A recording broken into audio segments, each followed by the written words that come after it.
जाయేల భవశ్రమ సుఖ హోయిన దుఃఖాతే. నువ్వు ఏ పనైనా చేయు, పని చేసేటప్పుడు కాళ్ళతో చేతులతో పని చేస్తావు, నీ నోరేం పని చేస్తుంది? నీ పని చేస్తూ నువ్వు భజన చెయ్యి, నోటి ద్వారా నామస్మరణ చెయ్యి. కానీ నోటి ద్వారా నామస్మరణ రానే రాదు, చాలా కష్టంతో వస్తుంది. అనంత జన్మాచి అశైల పుణ్య సామాగ్రి తరీత జీవాగ్రి నామ ఏలు శ్రీరామాచే.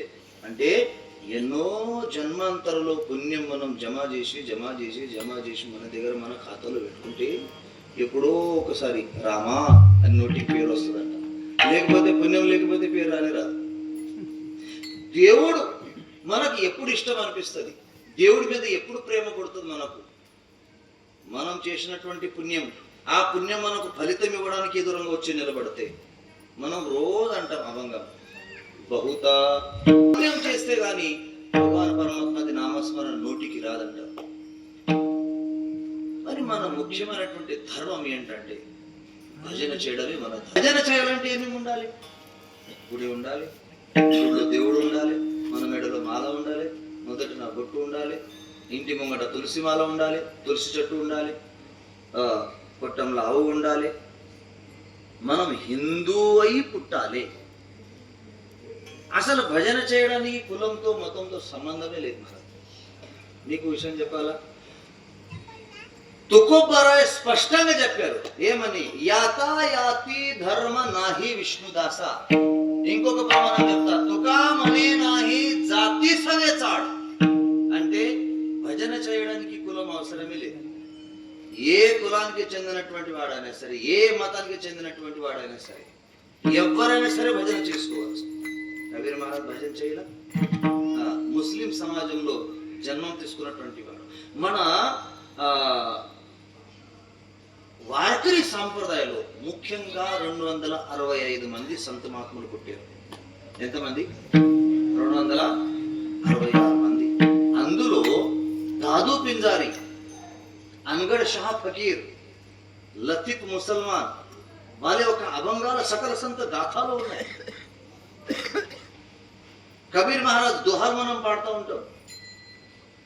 నామదేవ్ రాయ్, సోఖోబా రాయ్, గోరోబా కాకా, ఎందరో ఒక్కొక్క కులానికి ఒక్కొక్క చెందినటువంటి ఒక్కొక్క మహాత్ములు, వజ్రం లాంటి వాళ్ళ, రత్నం లాంటి వాళ్ళ మహాత్ములు పుట్టారు. మనకి వాళ్ళు చెప్పినటువంటి ఒకే ఒక విషయం, వేరే విషయం చెప్పాల.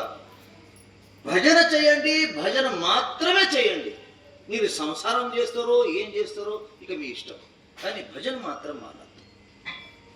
మన ధర్మం ముఖ్యమైనటువంటి ధర్మం అది. మనిషిగా పుట్టడమే ముఖ్యమైనటువంటి మనకు చాలా గొప్ప లాభం అది. మరి భజన ఎవరు చేస్తారు? మనుషులు చేస్తారు, ఇంకెవరు చేస్తారు? అవి పిల్లలు భజన ఎవరు చేస్తారు? వారు చేస్తారా? చూసారా ఒక 100 కోతులు కలిసి హరిపాటు చేసినట్టు? मराठी येते की यांना? अरे रामा, अरे तुम्ही कधी तर भजन माकडं करताना बघितलं की नाही? का बरं? माकडाला भजनच करता येईल.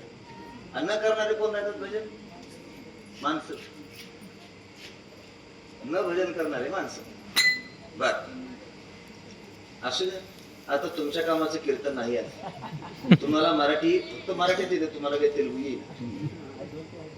2 गोष्टी शिकवतो. तुम्हाला मराठी येते का तेलुगू येते? कोणाला तुम्हाला जर भूक लागली इथं कोणाला बी अन्नम भेटू म्हणा. अन्नम नुसतं अन्न मागू नका, त्याच्यावर पप्पू मागा. अन्नम पप्पू भेटू म्हणा, मग तुम्हाला पोटभर खायला मिळते. नाहीतर उपाशी राहता साध्य. చెప్పాలా మీకు? తుకోబారాయ్ భూవైకుంఠ అవతారం తీసుకున్న తర్వాత వాళ్ళు పాటించినటువంటి ధర్మం ఒకటి, భజన చేయడం. మహారాజ్ భజన చేయడం అంత ఈజీగా కాదు. మనకు అనిపిస్తుంది 10 మంది టాల్కర్ని పిలవాలి, కొంతమంది శ్రోత సజనులకు పిలవాలి, వాళ్ళకి అన్నదానం చేయాలి, భజన అవుతుంది. కాదు కాదు, ఇప్పుడు ఈజీగా ఉంది భజన చేయడం.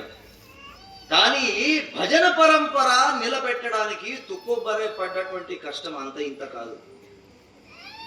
దానికి ఎన్నో సార్లు పరీక్ష ఇవ్వాల్సి వచ్చింది. ఎన్నో సార్లు ఎన్నో కఠినమైనటువంటి పరిస్థితికి ఎదుర్కోవాల్సి వచ్చింది.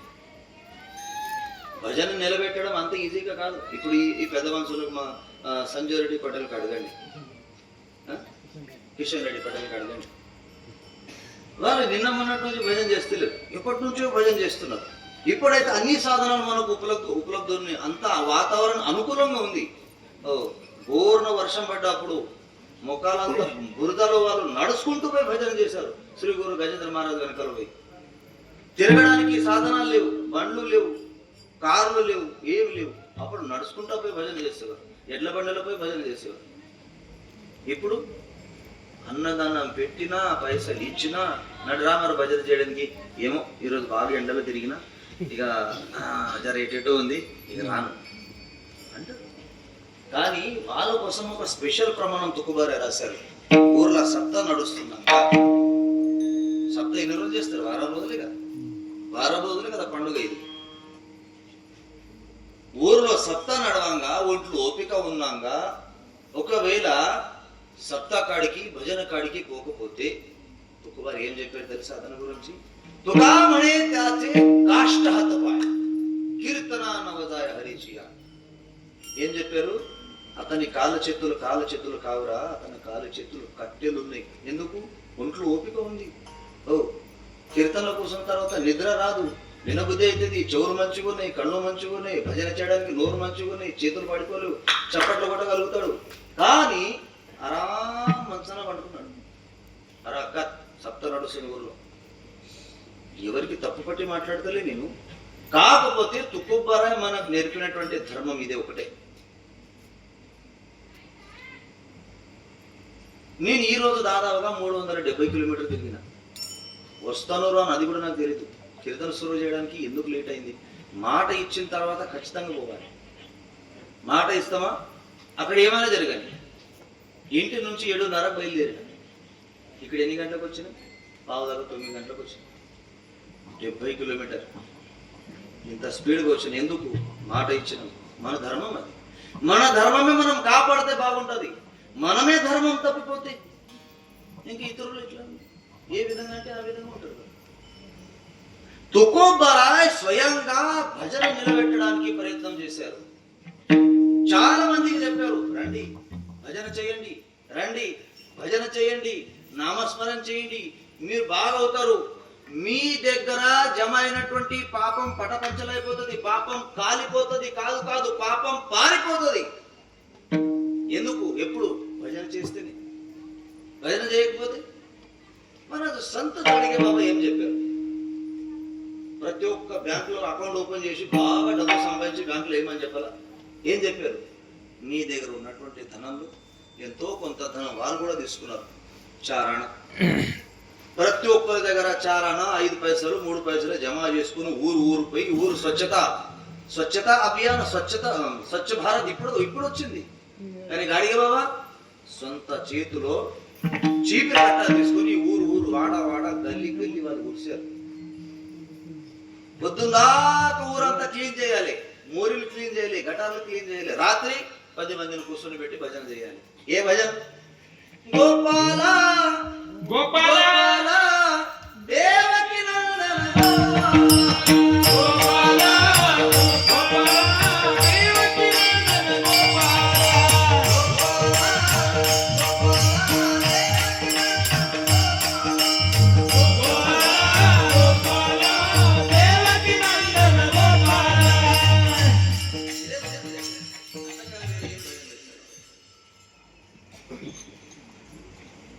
వాళ్ళకు తెలుసు.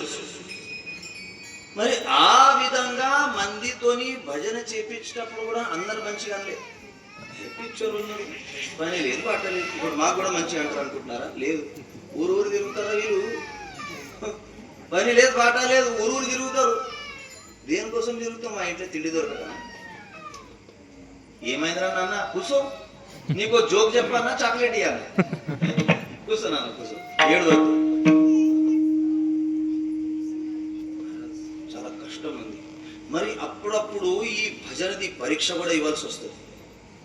మామూలు పరీక్ష కాదు. అసలు మనం చేస్తున్నటువంటి భజనది యొక్క దారి కరెక్ట్ ఉందా?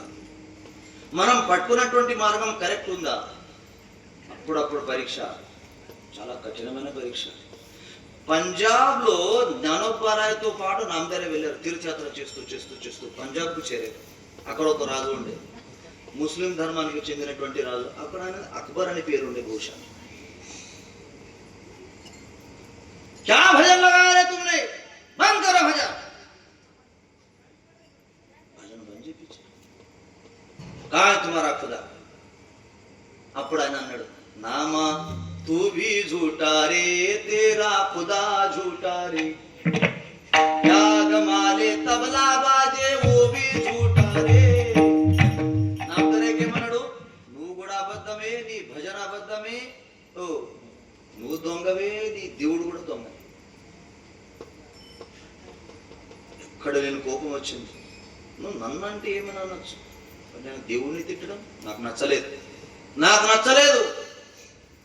సరే, నువ్వు నిజమైన భక్తుడివి అయితే, నీ దేవుడు నీ దగ్గర ఒకవేళ వచ్చినట్టయితే నువ్వు పిలవగానే వస్తాడా? వస్తాడు. నా దేవుడు ఎందుకు రాడు? అంత నామదేవరాయకు ఖచ్చితంగా నమ్మకం ఉంది. నా దేవుడు నా కోసం వస్తాడా? పర్వాలేదు. ఏ గాయలేకే అవరే, ఒక ఆవు తెప్పించాడు. ఆవు తెప్పించి ఆవు తలకాయ కోసేసాడు. ఒకవేళ నువ్వు నిజమైన భక్తుడివి అయితే ఈ ఆవుని బతికించు చూపెట్టు. ఎంత కఠినమైనటువంటి పరిస్థితి. ఇప్పుడు మమ్మల్ని అనాలి, బల్ మహారాజ్ కోడి చచ్చిపోయింది లేపు. మాతో అవుతుందా? లేస్తుందా కోడి? లేపు. రాజు కడిగిండు, 2 రోజులు టైం ఇవ్వు. 2 రోజులు 4 రోజులు టైం తీసుకో. లేదు 2 రోజులు టైం ఇవ్వు. ఎక్కడైతే ఆవు కోసారో అక్కడ నామదేవరాయ కూర్చున్నారు. కూర్చున్న తర్వాత భజన మొదలు పెట్టారు. ఏ విధంగా భజన చేశారు? శ్రీరామ జయ రామ జయ జయ రామ జయ జయ రామ హరే రామ జయ రామ శ్రీరామ జయ రామ జయ జయ రామ జయ రామ హరే రామ జయ రామ జయ జయ రామ జయ రామ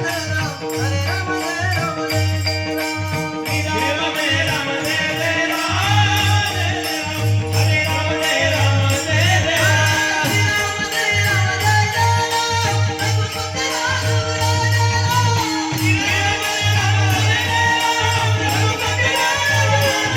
రామ హరే రామ జయ రామ జయ జయ రామ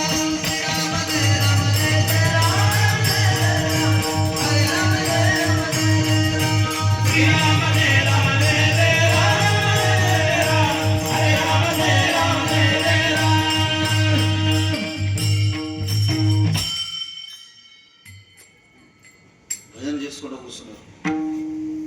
మెడలో వినా ఉంది, చేతుల్లో చెడతలోనే భజన చేస్తూ ఉన్నారు. భజన చేస్తే మహారాజ్ భజన సమాధి వచ్చేసింది.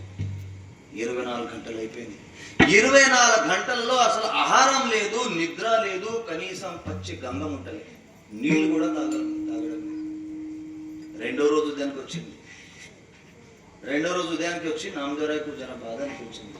దేవా, నీ కోసం అసలు నువ్వు ఉన్నావని ఈ జనాలకు చూపించడం కోసం నేను ఇక్కడ నిర్వాణంగా కూర్చున్నాను, రావా? అప్పుడు నామదేవరాయ భజనది చాల్ మార్చారు, భజనది స్టైల్ మార్చారు. ప్రభు రామ హరే శ్రీరామ హరే, ప్రభు రామ హరే శ్రీరామ హరే, ప్రభు రామ హరే శ్రీరామ హరే, ప్రభు రామ హరే రఘు రామ హరే, ప్రభు రామ హరే శ్రీరామ హరే.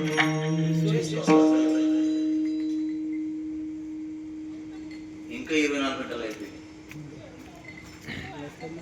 3వ రోజు సూర్యోదయ సమయానికి ఆవు ఇంతకు ముందు ఏ విధంగా ఉండే ఆవు యథావిధిగా ఆవు లేచి నిలబడి,